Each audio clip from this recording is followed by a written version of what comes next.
He ruled the boardroom with an iron will.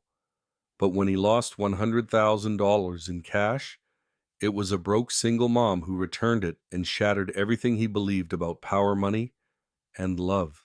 Julian Blackwell wasn't a man who panicked easily. At 44, he'd built an empire from the ground up. The kind of man who wore silence like a suit and signed deals worth millions with a flick of his pen. Every inch of his penthouse screamed power from the marble floors to the silent staff, who never made eye contact unless spoken to. But on that Friday evening, something cracked. "Mr. Blackwell, the cash you requested," his assistant said, placing a sleek black suitcase on his desk. 100,000, all in hundreds.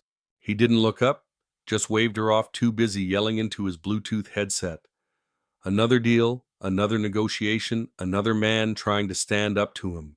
By the time Julian stormed into the parking garage, still barking orders, he barely remembered tossing the suitcase onto the back seat of his car or setting it down for a moment as he adjusted his coat. That one moment, that single distracted breath, was all it took. By the time he reached the Midtown property for his meeting, his hands were empty. The suitcase, the cash, gone. Gone. He cursed, searched, called his driver, his assistant, checked the building cameras. Nothing. Julian Blackwell, the man who once laughed in the face of a $10 million risk, was pacing, sweating panic like a man drowning in an inch of water.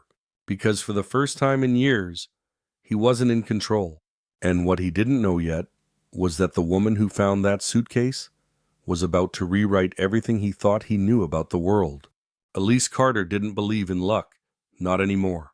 Not after being left to raise a son alone when her ex walked out 2 months before she gave birth. Not after being passed over for promotions by managers who called her sweet but never qualified. Not after working double shifts at the diner, only to come home and study for night classes in nursing, because dreams didn't die just because life got hard. She wasn't bitter. She was tired. But in that tiredness, there was grit. That night, Elise had just finished her third back-to-back table at Margot's diner. The tips were low. Her feet ached. Rain had started coming down in heavy sheets as she waited at the bus stop. That's when she saw it, a black suitcase half tucked beneath a newspaper box. She almost walked past it until a business card fluttered out from under the latch. Julian Blackwell, CEO, real estate tycoon, the man whose name was on half the buildings downtown. She looked around. No one in sight. Carefully, Elise opened the case just enough to see rows and rows of cash. Her breath caught. $100,000, maybe more. And for the briefest moment, her mind dared to imagine. No more eviction notices. No more borrowing money for Tommy's asthma meds. No more pretending she wasn't hungry so he could eat. But then, she zipped it shut, tightly, because even in the hunger, even in the fear, even in the aching loneliness of survival, Elise Carter still knew who she was. That money wasn't hers, and no amount of struggle would make her take what didn't belong to her. She took the subway across town, clutching the case to her chest, got turned away from 3 office buildings, waited outside Blackwell Tower for over an hour until the night security finally gave her his address. And when he opened the door, disheveled, angry, and stunned to see her there, she simply held out the suitcase and said, "I think you lost something." What Julian didn't realize was that what he'd lost wasn't just cash. It was something far rarer in his world: integrity. And the woman who brought it back was about to shake his entire foundation. Because when Elise walked away that night, Julian didn't just feel confused. He felt something he hadn't in years: curious.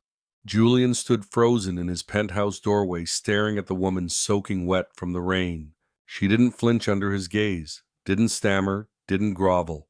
She just stood there, calm and steady, holding out the suitcase like it was no big deal. "I believe this belongs to you, Mr. Blackwell," she said. Her voice was tired but not weak. There was a quiet dignity in the way she held herself, like someone who had long ago learned to carry burdens without letting them break her. He took the suitcase slowly, eyes flicking down to the security latches, unzipped it. Every single bill was still there, not one missing. Julian's mouth went dry. Why, he asked, the word slipping out before he could stop it. You could have kept it. No one would have known. Elise looked at him evenly. Because it wasn't mine. That answer, so simple, so absurd in its honesty, hit him harder than any boardroom betrayal ever had. No one does that, he said, voice low. Everyone has a price. Name yours. But she was already turning to leave. I'm not for sale, Elise said over her shoulder. Good night, Mr. Blackwell. The door clicked shut, and Julian stood alone, the weight of the untouched suitcase in his hands, feeling heavier than it had ever been. He poured a drink, then another. That woman had just returned $100,000 like it was nothing, and somehow it made him feel smaller than he had in years. He'd spent his life believing everyone wanted something from him. That loyalty could be bought. That goodness was a PR stunt. But now, he wasn't so sure. The next morning, Julian Blackwell woke up to a question he couldn't shake. Who was Elise Carter, and how had she managed to keep her soul intact in a city that sold everything? And for the first time in a long time, Julian didn't want a deal.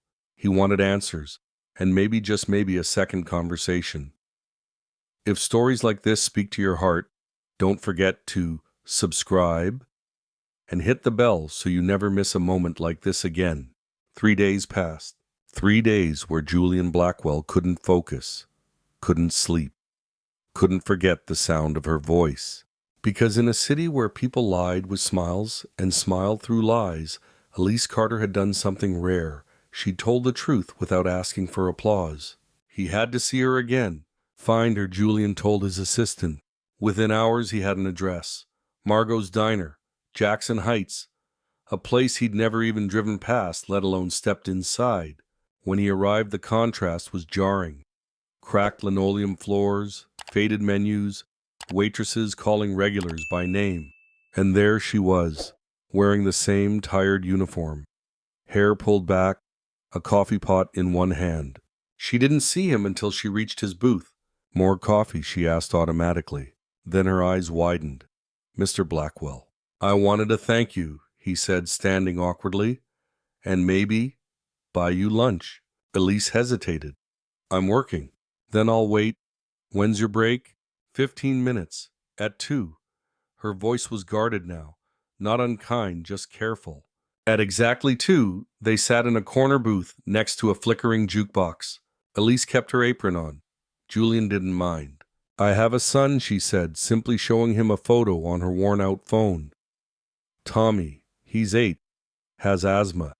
He's why I work so much. Julian nodded. He remembered the inhaler in her purse that night. He remembered her shoes, wet, thin-soled, barely holding together. And the textbook in your bag, he asked. Nursing school, night classes, when I can afford them. She said it like it wasn't impressive. Like working 2 jobs while raising a sick child and going to school was just life. Julian stared at her. She didn't want praise. She didn't want pity. She just wanted to give her son a better future.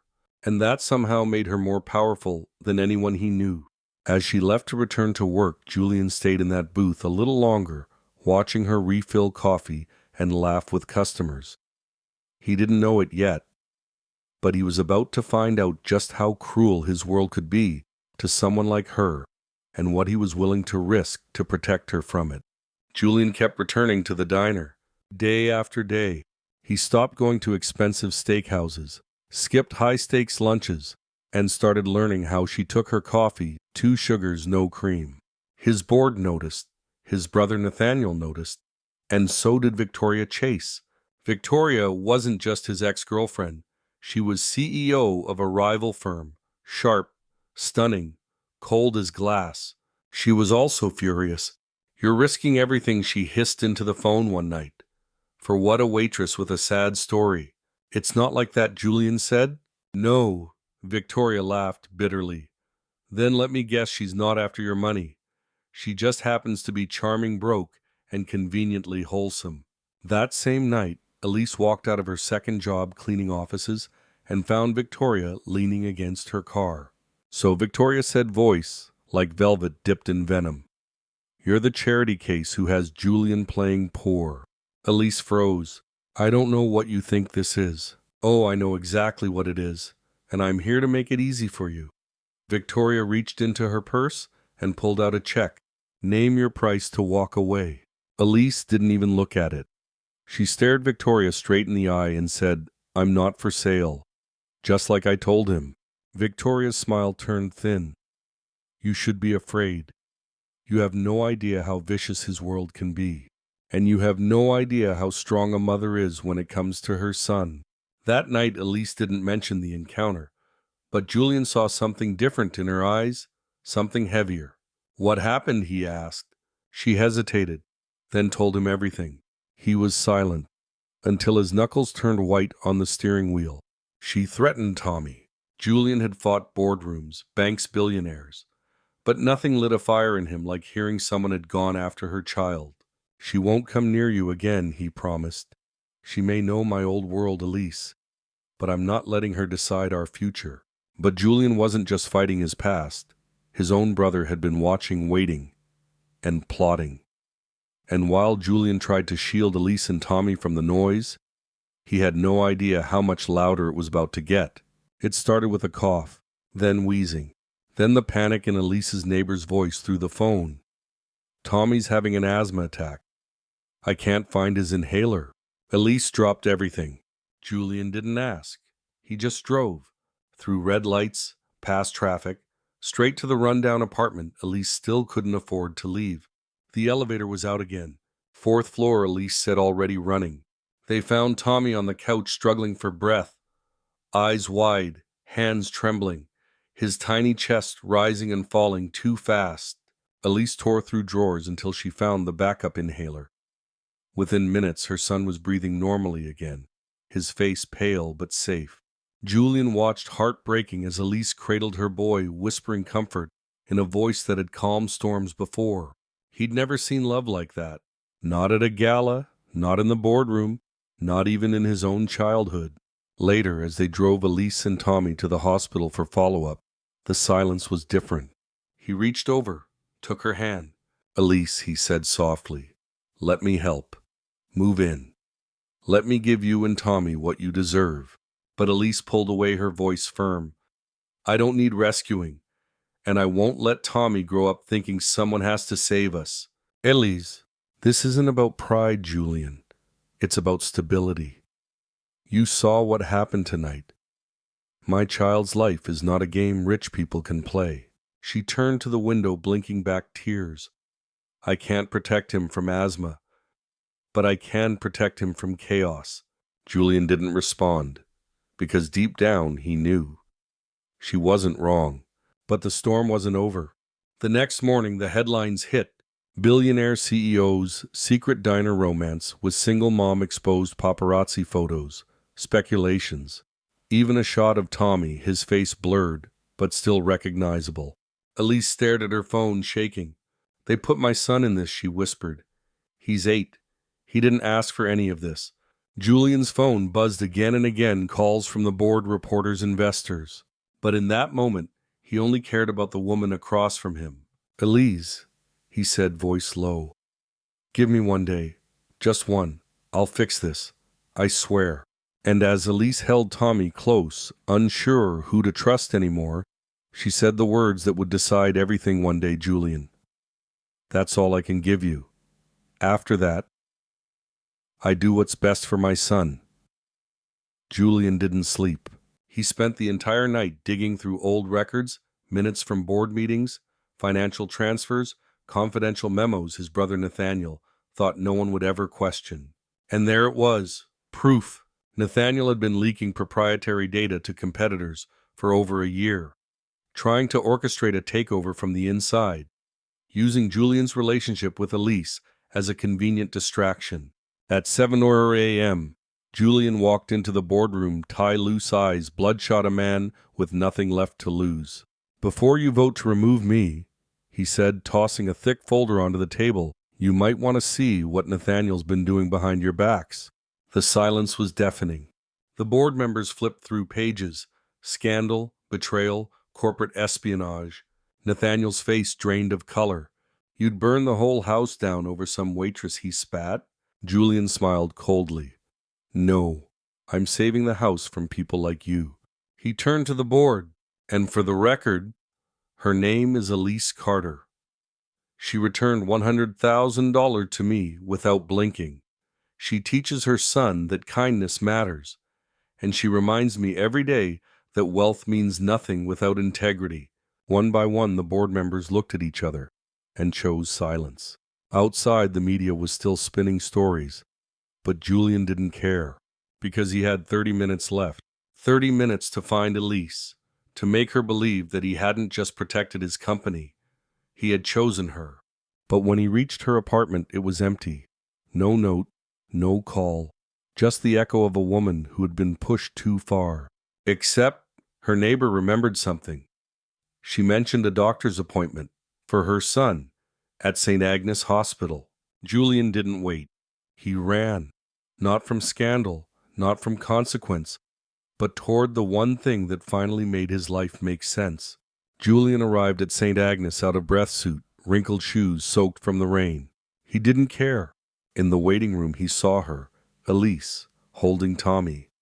Her eyes tired, her posture guarded like she was preparing for goodbye. But when she looked up and saw him, something shifted. Julian crossed the room in 3 long strides. I kept my promise, he said, voice rough from running. Nathaniel's out. The board backed down. The press will move on. Elise didn't answer right away. She looked down at Tommy, now peacefully playing with a plastic stethoscope, then back up at the man who had once been nothing but a headline to her. And what about us, she asked quietly. What happens when the next crisis comes, when the cameras show up again? Julian took her hand gently without force. Then we face it together, but not as charity, not as scandal, as equals. He knelt beside her chair. You once told me you didn't need saving. You were right, but I needed reminding of what real strength looks like, of what family feels like. Tommy looked up. Mr. Julian, are you going to be around for spaghetti night again? Julian smiled. If your mom lets me. Elise exhaled slowly, the weight of weeks lifting, if only just enough. Then I guess we'll need more garlic bread. Sometimes love doesn't show up in roses or rings. Sometimes it arrives soaked in rain, gasping for air, carrying nothing but a truth too strong to ignore. Because in a world where everything has a price, the greatest wealth is still a woman who knows her worth and the man who finally learns how to cherish it. What would you have done in Elise's shoes? Drop your thoughts in the comments. We read everyone. And if you believe love and integrity still matter, hit that like button, share this story, and subscribe for more real emotional journeys every week.